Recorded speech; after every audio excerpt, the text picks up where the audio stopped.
Welcome, everyone. Great to be here with you all. Nice to see your faces bright and early in the morning. I hope you're all having a glorious Wednesday morning. It's a little cooler here today, which is kind of nice. Um, okay, so this morning I have been reflecting a lot on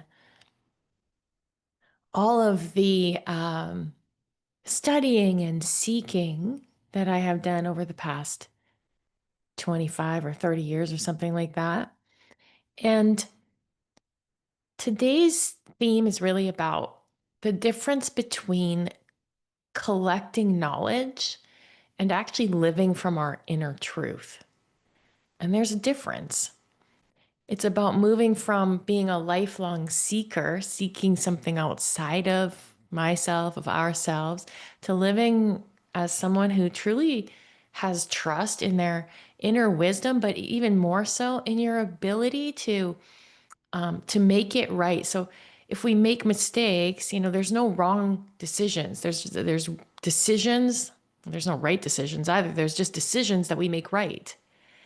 And trusting in our ability to make right whatever decisions we make is very different than relying on external sources of wisdom, external guidance, outformed living. So, this is an invitation to turn inward this morning and to listen really deeply and consider, what if you already know what you need? What if all the noise from, your parents and neighbors and friends and coworkers and the latest Eckhart Tolle book and Mel Robbins' Let Them theory, and all of that is just noise covering up your inner knowing? Most of you show up here every week and I see with your notebooks and you're writing things down, and it's really cool, right? And you get this knowledge. But if we're really honest, a lot of times we take that knowledge and we just use it as a shield. We talk about it in passing, but are we implementing it? Are we actually integrating it? Like, it's great to understand that forgiveness can set you free, but then to actually go do the act of forgiving is transformative in your life. And I think that we're all kind of guilty of collecting knowledge at times. And then we talk about it and we use it like, I know, and I have this and I have that. But then when it comes down to the rubber meeting the road, are we actually like really trusting and implementing and trying on this wisdom to find out, like, does it work or not work? That's how you really gain wisdom. Not through, you can read a book about swimming, but unless you get in the pool, you don't know how to swim, folks. I promise you. You actually have to go do things and sort it out and then reflect on it. So, for the past 25 years, I've been studying yogic philosophy, Buddhism, leadership principles, psychology, personal development. I've learned from gurus and mentors and even Instagram experts. And all of it has been valuable, certainly. But at some point, and I'm just speaking for me, and maybe you'll see yourself in some of this, maybe not, but I realized that I was using learning as a way to like delay really trusting myself in some ways. I kept searching for answers outside of myself and waiting for someone to give me permission to do the next thing. Um, my teacher Baron, he always says it really simply. He said, eventually the spiritual student must put down the textbooks. We have to stop asking what would they do and instead ask what feels true for me. I think that if I'm really honest, I was trying to think about what sort of drives that desire for knowledge. And yes, I have a deep desire to learn. I love to share and I love to help people. That is all present. But as a tree grows, so does its shadow. Okay. So as we grow, as we develop, so do our shadows. So do the parts of us that are maybe what we don't love. And the shadow part of that is that it's just another identity. Prior to getting into that, I felt very broken. I felt very like foolish that I'd made some bad decisions in my life. And then so I studied all of this as a pathway to fix myself, to become a better person. And somewhere along the way, it's just another identity that we claim and we hide behind. Because guess what else I get to do? I get to say, I study spiritual stuff. I get to say that about myself. And so do you. I go to the Wednesday Wisdom Circle. We get like we claim an identity around it, right? And there's nothing wrong with that, but it's like as we grow, recognize the shadow grows, and we have to make room for that too and see the truth. I want to share with you one of the stories from all the spiritual studying that I did. It's the story of Bharavaja. He was a sage. And he was born near the Himalaya mountains, and he was born with a deep love of the Lord Shiva in his heart. Shiva is the supreme yogic god teacher. And Bharavaja spent his whole first lifetime studying the Vedas. The Vedas are ancient yogic texts where the current yogic teachings are born from. And it's not the knowledge of the Vedas is vast. And he spent his whole lifetime studying. And then he died and he came back and he did it again. And again, 3 full lifetimes he studied the Vedas, and he knew he was still just scratching the surface, but he was devoted. He wanted to really learn. And Shiva witnessed this, and he came down from the mountain and he said, Bharavaja, what are you doing? And he said, I'm studying so that I can be close to you. I can understand all of this wisdom. And Shiva took a little scoop of actually he took a little scoop of dirt and he put it in front of Bharavaja, and he said, this is what you learned in the first lifetime. And then he took another little scoop of dirt and he put it in front of him. He said, this is what you learned in your second lifetime. And the third one he drops and he says, this little pile in front of you now, this is what you've learned in 3 lifetimes. And Bharavaja says, oh. And Shiva points to the Himalaya and he says, out there, that is the knowledge contained in the Vedas. And you have spent 3 lifetimes to learn this. He said, if you really want to get close to me, you really want to know me, you want to know the Vedas, go and live them. Go and serve. Go and integrate. Go and live your life on earth as a human being and experience fully what it is to be human. And I just love that story. I'm living it right now. I'm in it right now. I'm like kind of not dropping. All of the teachings are valid and they're great, but I'm not looking to them right now. I'm fully dropping into being here in Earth School. I think we're so busy trying to, ascend, trying to get somewhere else to be better, to fix ourselves. It's sometime in the future we might be something, that we don't allow ourselves the ability to just go out and be messy, make mistakes, have to apologize, have to forgive, have to clean up things sometimes, learn some hard lessons, and get scraped up a little bit in the process. Because the truth is, no one's really watching you as closely as you think they are. No one gives a shit how you live your life. And at the end of the day, you'll look back and be like, I could have done whatever I wanted. There's no, it's all you. And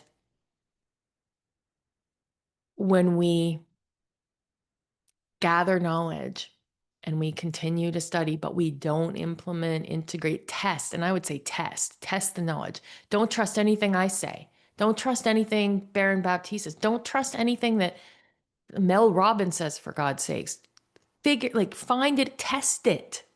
Does it work for you? Does it feel true for you? What happens when you implement? And then reflect on that. That takes something from knowledge to embodied wisdom. Wisdom comes from not just experience, but reflecting on your experience, not from reading about someone else's experience. That creates insight. Insight is very different than wisdom. Insight won't change you. Action changes you because it turns it into wisdom. So I got some questions for you. And where in your life, in what area of your life are you gathering knowledge but avoiding action? And this happens in the workplace and that a lot. Like people say, oh, I don't know how to work AI, for instance. And so then they're watching YouTube videos all day and trying to figure it out and writing down notes and trying to get it. And then they're delaying the project that needs to be done. And they're gathering the knowledge until they feel ready. Well, you're ready now. Like start and implement and integrate as you go. And you can learn as you go, but it's the doing that will change you. What's something you already know you want to change, but you keep waiting for some kind of certainty or clarity or permission, like someone else to go first, someone to tell you it's a good idea? Is there something in your life that you're waiting for? You know, uh, in this little stage of my life I'm in right now, there's a lot of people who have opinions, and they're telling me what I should or shouldn't do, and and I'm not listening to any of them, like none. I'm finally settling in at 54 to my inner wisdom and allowing that to come through and giving my child self permission to play and make mistakes. And I can tell you, I feel more alive than I have in a long time by just allowing all of the parts of me to come to play instead of consulting out here and doing what looks proper and right and good. According to yogic teachings or Buddhist teachings or whatever guru of the week has to say. When have you felt your inner wisdom speak to you clearly? Like, when was a time you felt your inner wisdom speak to you clearly? And how did you know it was true? It's really important to get clear on what does it feel like when your inner wisdom is speaking? Is it a gut feeling? Do you get butterflies? Do you get like a download, and you suddenly know something? Tune into that so that you get more in the conversation with that inner wisdom instead of consulting things outside of yourself. And then what might be possible if you chose to trust yourself, even if it wasn't perfect? What would be possible if you chose to trust yourself, even if it wasn't perfect? So, I have a quick funny story for you. I decided for my 54th birthday that I wanted to go dancing at the OK Corral, which is a country establishment in Kelowna.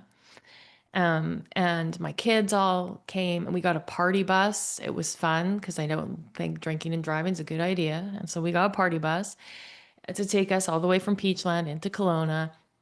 And I brought the cowboy that I'm currently dating. He's quite a good dancer. And I managed to get spun around on the dance floor, wiped out, like wiped out, dragged him down with me, and then left my phone at the OK Corral.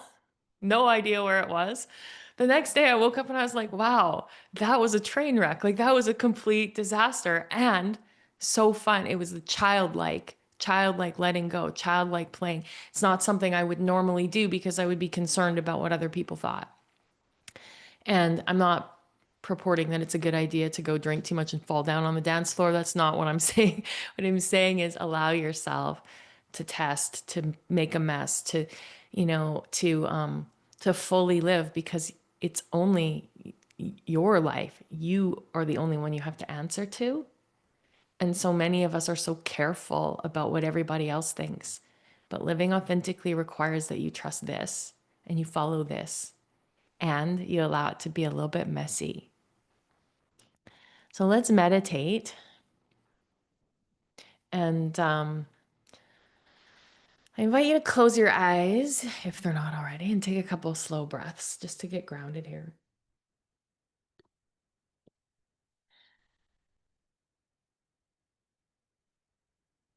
And with each inhale, imagine you're drawing in calm, peace, even silence. the conditions for listening. And with every exhale, you're releasing distraction and external noise.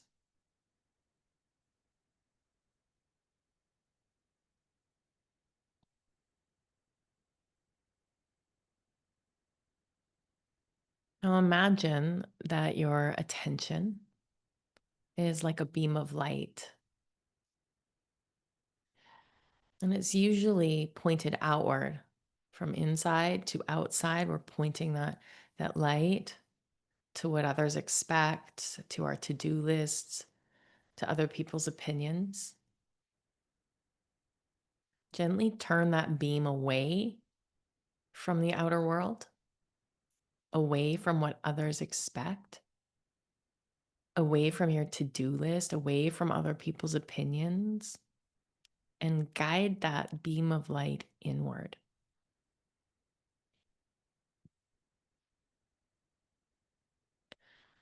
Imagine this light traveling down into your heart center. See it glowing there, steady, warm, inviting.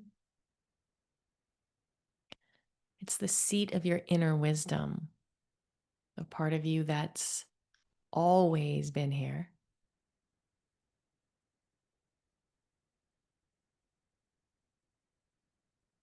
That wisdom didn't come from knowledge, it came from your lived experiences and your reflection on those experiences. With every breath, see this light grow brighter, like a billow stoking the flames of a fire.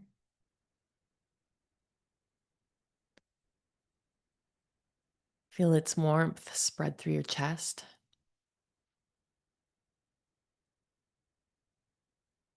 Let it radiate through your entire body, filling you with presence and calm.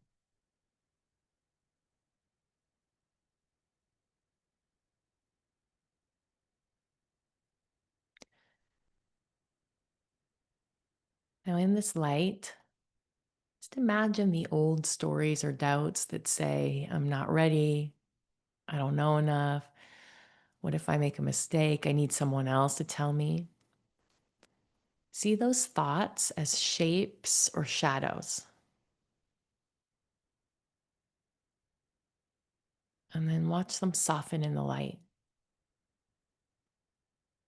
See them dissolve like mist in the morning sun.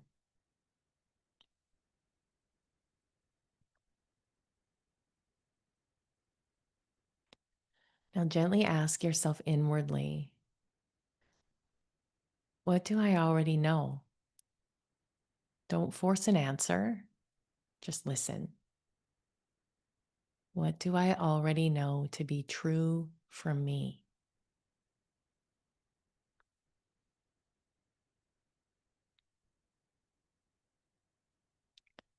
Trust that what you need will arise in its own time.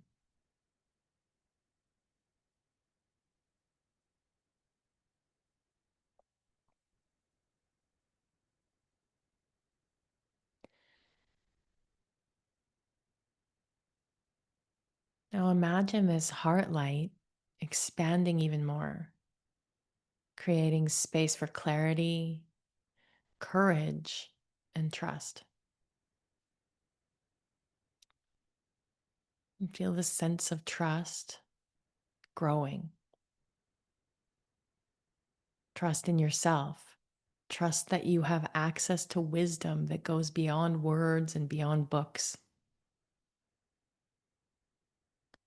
Know that this light is always available to you. It's not something you have to earn, it's something that you are.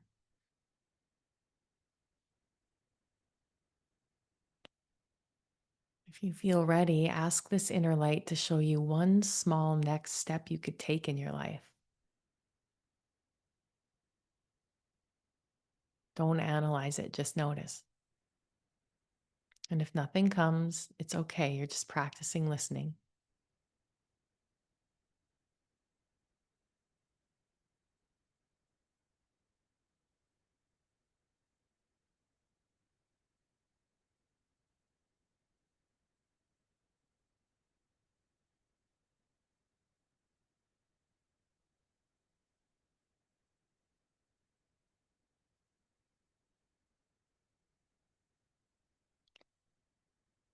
Now take a deep inhale through your nose.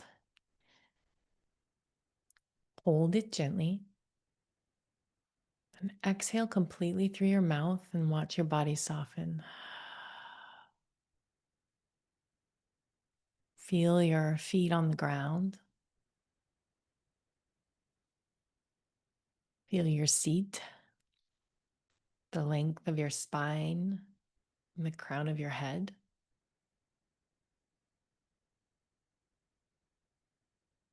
And bring your awareness back to your whole body. This body that has recorded all of the wisdom you've gathered in your life. Trust it. Trust the cells. Trust your inner knowing.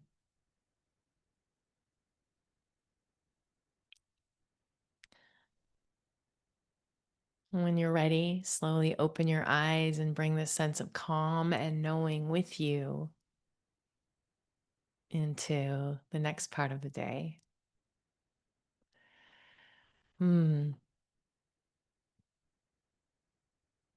My invitation for you this week is to notice when you're tempted to seek one more answer outside yourself. You call a friend for their opinion or whatever it is.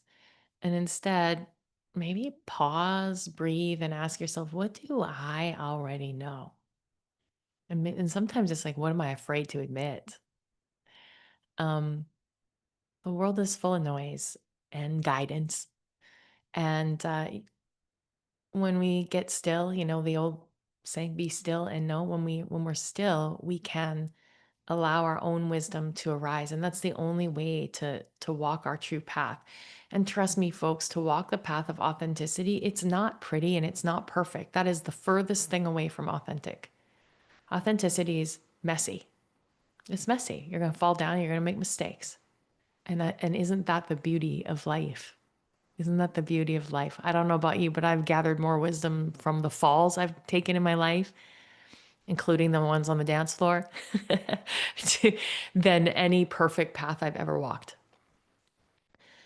So I invite you to carry this inner knowing for the rest of the day and the rest of the week. And I'm so happy and grateful to be in this reflection for myself right now. I hope that it's valuable for you. And I'd love to open it up for any of you if you have anything that you'd like to add this morning, gratitude in the space, or anything about the teaching.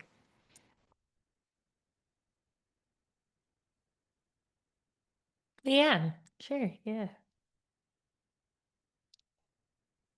I just felt a lot of calm with that meditation that, I'm going through a divorce process and I get like trying to control it. And then I just recalled in that meditation, the download I had to leave Hmm. and then just got really okay, that was not set it was not a subtle download, it was like a tsunami. so so I just felt like in that moment, okay, I can trust that. And then I also have like another example on the other side of that was, um, you know, Liz Gilbert talked about this at the retreat I went to with her, and she just said, like, yeah, stop doing a monkey survey. Like, when you don't know what to do, stop asking all the other monkeys and I love that. just go in and just go in and like go inward and go upward. Hmm. And she also brought that message, like, you know. Yeah. And I did, I have in the past often given away my knowing. And it's understandable, like Yeah. totally understandable, totally makes sense. But I did have like a psychic reading, and they said this lawyer I was with was really good, and but it wasn't, and I kept staying because I was biased by this reading, and I'm like, okay, next meeting it's going to be good. She's going to and it kept me in it longer than I would have otherwise. And so it was a really powerful lesson Yeah. to listen to your knowing and not to do the monkey survey. The monkey survey, that is the best thing in the world because even we give away our power. And like you said, all this learning that we've done, there's nothing wrong with it. It's great and understandable. I think we're natural seekers. And I'm not saying seeking wisdom is bad. Of course, it's great. But I think it's finally landing for me now what Barron has always said. Like at some point, you got to put down the books and the gurus and the teachers and step into your own knowing. And I love that. I love that you got such a strong feeling of that and honored it, fired her ass, and got a new lawyer. Yeah. Amazing. Thanks, Leanne. Does anyone else want to share this morning? I love hearing what you guys have to say. Susan, yeah.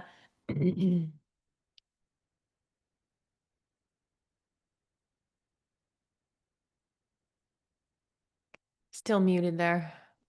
There There we you are. go. I think I'm back. Anyways, thank you for the teaching. And it is a good reminder because my seeking started with needing inner peace. The suffering was so bad and I was so down. I just needed to find a way out. And I don't think it was about comparing to anybody else, but I didn't know that path to inner knowing.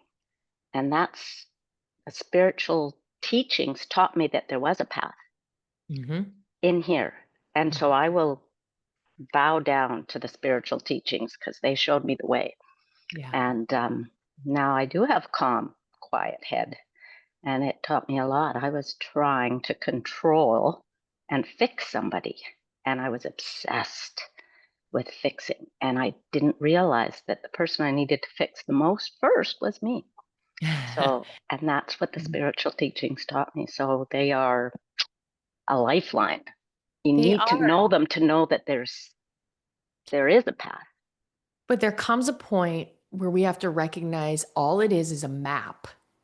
Exactly. I had to travelers, right? Yeah, we have to use the map. And I think that that's where sometimes we can all be guilty of getting a little bit lost in, and when we recognize every road leads home. Those teachings that whether it's Buddhism or yogic or Christianity, it doesn't really matter. Every path leads home, but home is here. Exactly. Yeah. And each teacher speaks to you differently. Like I found this one clicked. That one made me struggle. And, so I think that's where the seeking comes, just to find that right thing that connects you. Yeah, absolutely. And it's like anything, it's the balanced action. Yes, seek and then implement. And then, yeah, beautiful. But it does work. Yeah. Well, but you have to use it. Yeah. It doesn't work. The work doesn't work. You work. No. Yeah, exactly. Right? The work is just a guide and then you work. And that's the key to it all. Beautiful. I'm happy you found that path. That's so lovely. I still have to go back and use it because I get caught in my old ways, but it's there. Yeah.